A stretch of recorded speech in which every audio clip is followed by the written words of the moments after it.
Namaste, heroes, and welcome to Soul Horoscope SuperScope Weekly Report. My name is Witecki. I'm your Sensei to Sirius Joy, and I'm so grateful to be of soul service. Thank you so much for your patience, which maybe you weren't patient, Aries, but I was off the air a bit longer than I anticipated. There was a lot of karma going on, man. It has been tough, has it not? But we'll get more to that in just a minute. First, why is this a SuperScope? It's super because it's designed to serve more than one personality. If you are an Aries or an Aries Rising, or if you have Venus in Aries, all three of y'all will find some value here in this horoscope. I call you a Step 9 personality. And Step 9 is when you are alive, you are feeling it, and you are acting.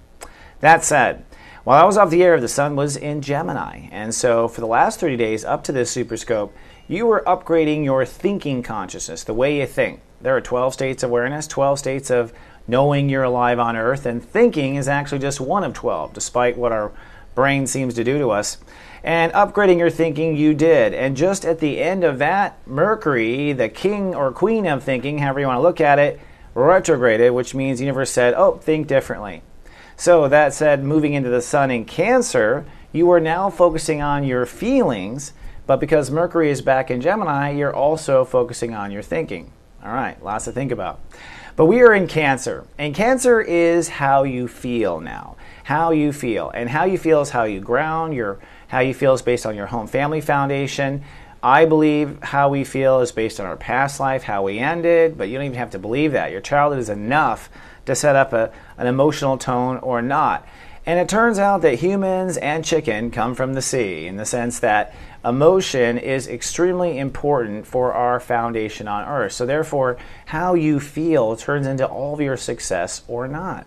So Arieses are making major emotional foundation changes this year because Jupiter, the planet of fortune expansion, has been helping you to grow emotionally for the last year. Now, you may have felt like a huge emotional baby the last year, but that's actually the universe making you emotionally grow up in disguise. Let's take a closer look. This week, we're going to move into Chapter 2 of Sun in Cancer, and that means you're going to move into the reflection part of emotion. So the first part of emotion is, I feel bad, I feel good, and clearing out all that sort of thing. That was up until I got on the air. I guess I waited for the whining to end. Now we move into your moods and your history of moods and your emotional tone. And really, it's the moods that we set up success or failure. Really, the mood. Because emotions answer so many questions that words and other things don't answer. And a mood fills in so many details to the manifestation. So it's important to manage mood.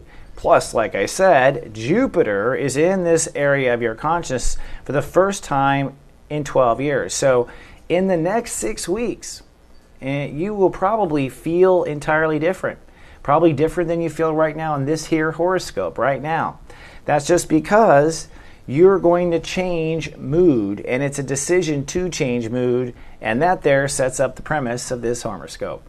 Now let's first look at what's happening this week literally.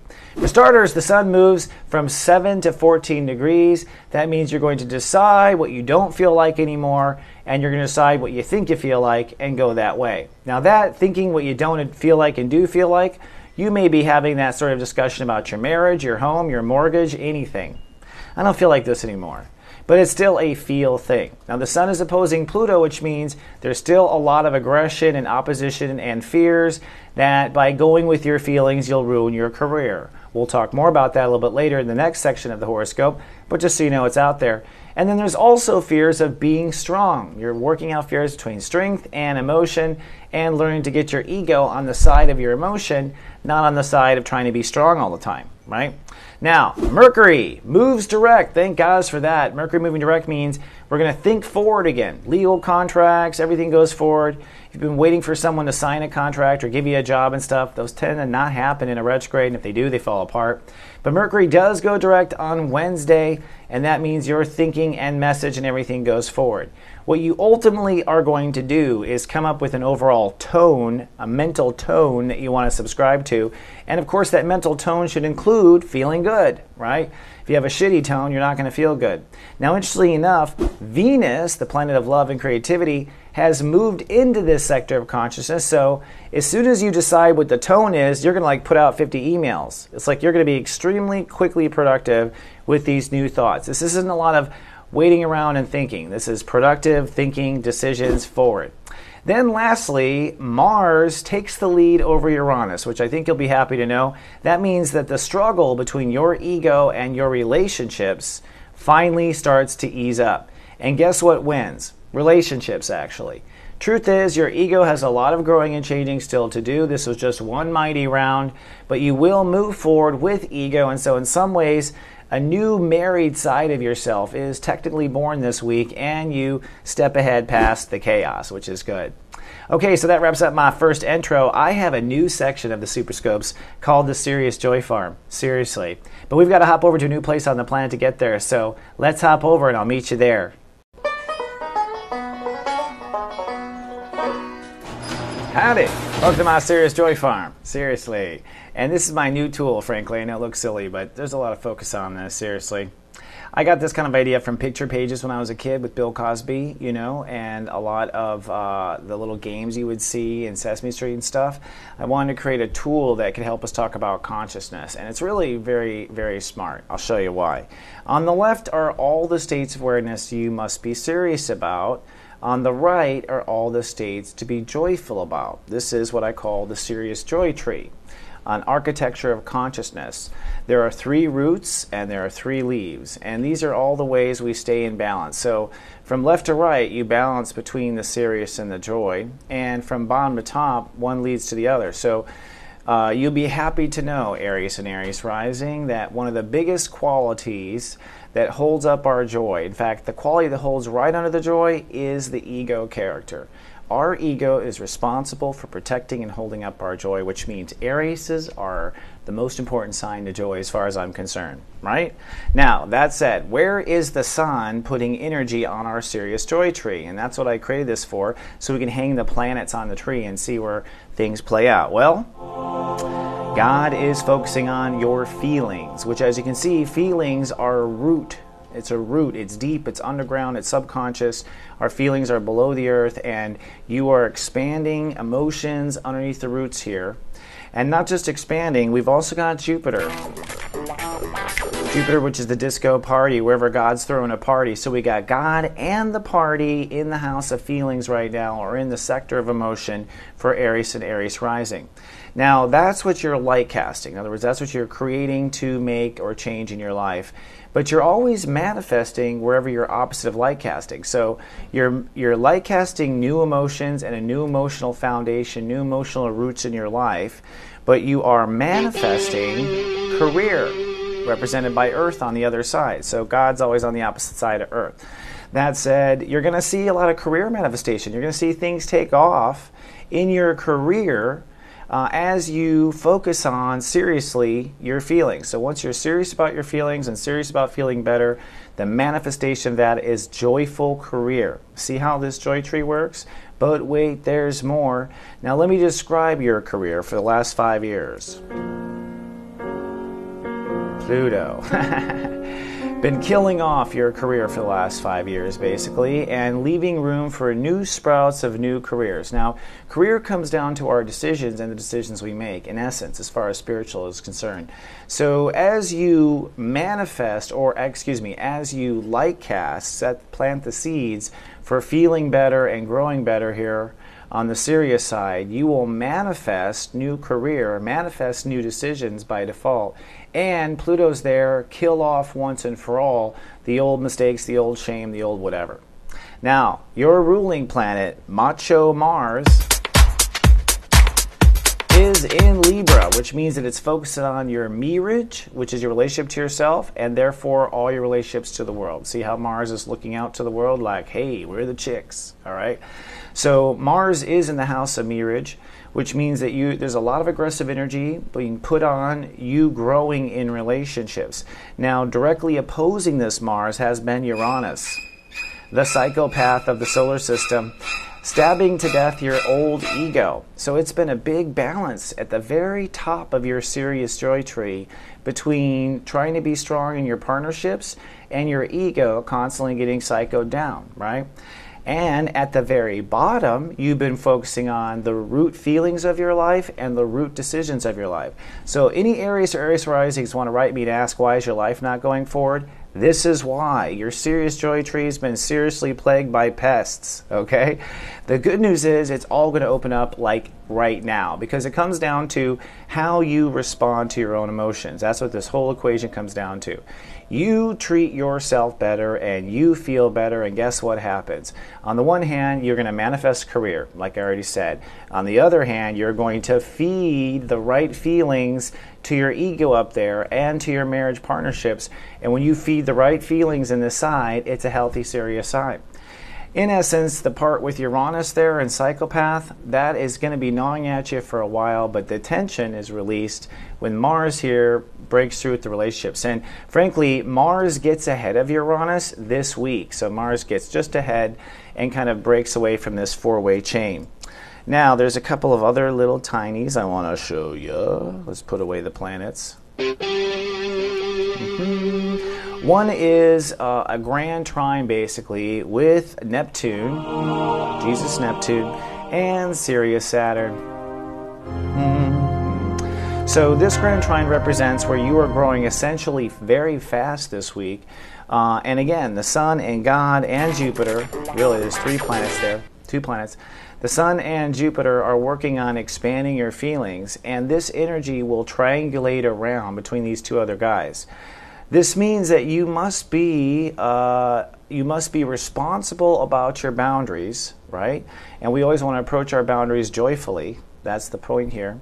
And you want to be self-nurturing and sweet to yourself when it comes to faith. So you got to kind of practice what you preach and be Jesus to yourself when it comes to higher faith.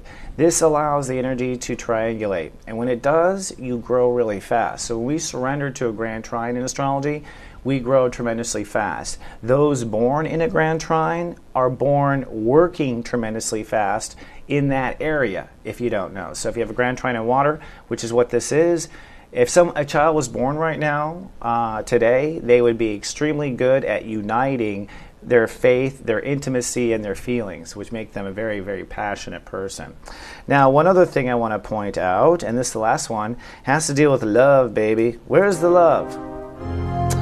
Sorry, I don't always have to play the music, but here we do. Venus is in Gemini, which means that as far as love and potential for love right now, it's mostly sweet greetings and sweet nothings, that sort of thing. You are thinking differently about love. In fact, really thinking differently, because Freddie Mercury is here. Our Mercury retrograde happened for you at the very end in the house of thoughts, okay? So you are thinking differently about thinking, and you are creating a new way of thinking at the same time. So you're kind of rewriting the attitude and rewriting the base vocabulary of all of your thinking processes. How does this apply to love? Well, because Venus is there, that's where the love attention is. So the love attention, or the giving receiving attention, is verbal. It's in communication, it's in exchange, it's in connection. You could create and connect and meet someone right now. You could have met someone and really flushed through. But Venus plowing down this area means that you're going to think all the way through it. She is heading for Cancer next, which is extremely, extremely comfortable. All right, well, that's all I have for the Sirius Joy Farm this week. Let's move on now to a little surprise I have for you, and then our standard closing after this.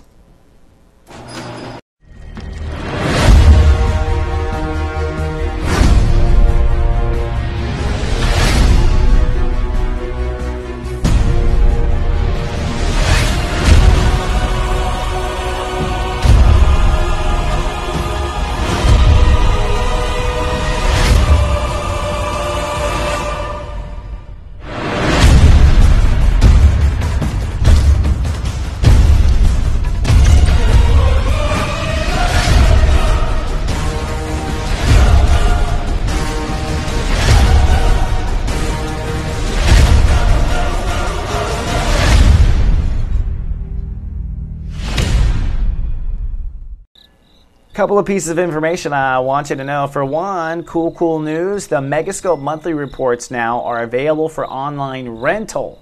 You don't have to download them. They play on every device, and we host them on soulmart.me all month long. There's also variable rates if you want 1 day or 1 week or 1 month. I'm really trying to make this flexible for everyone.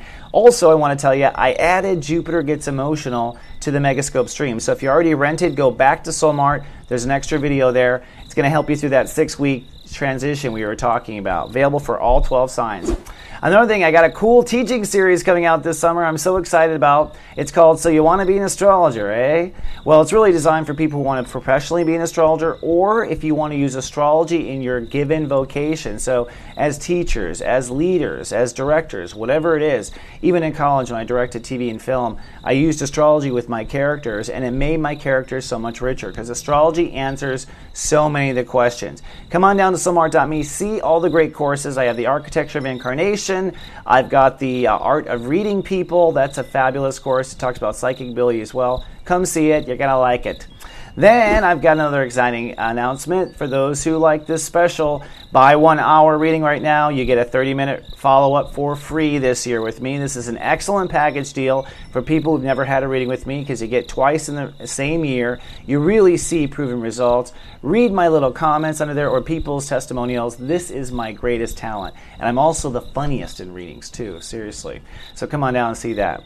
Couple of things we ask you. Hey, if you're watching on YouTube, please subscribe to our channel. We do appreciate that. If you're on Facebook, you can like us by navigating to soulgarden.me, and I'll take you straight there. And if you want to be in our email list, come to soulmart.me. There's a link there for that. Don't forget, we got the new mothership coming out on Tuesday. Super excited about that.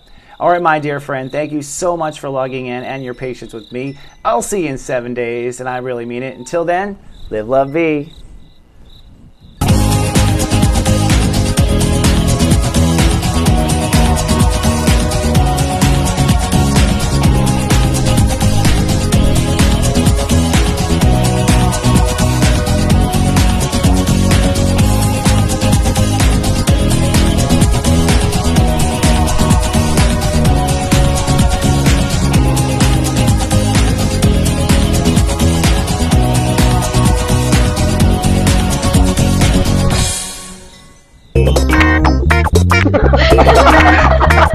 Who cares?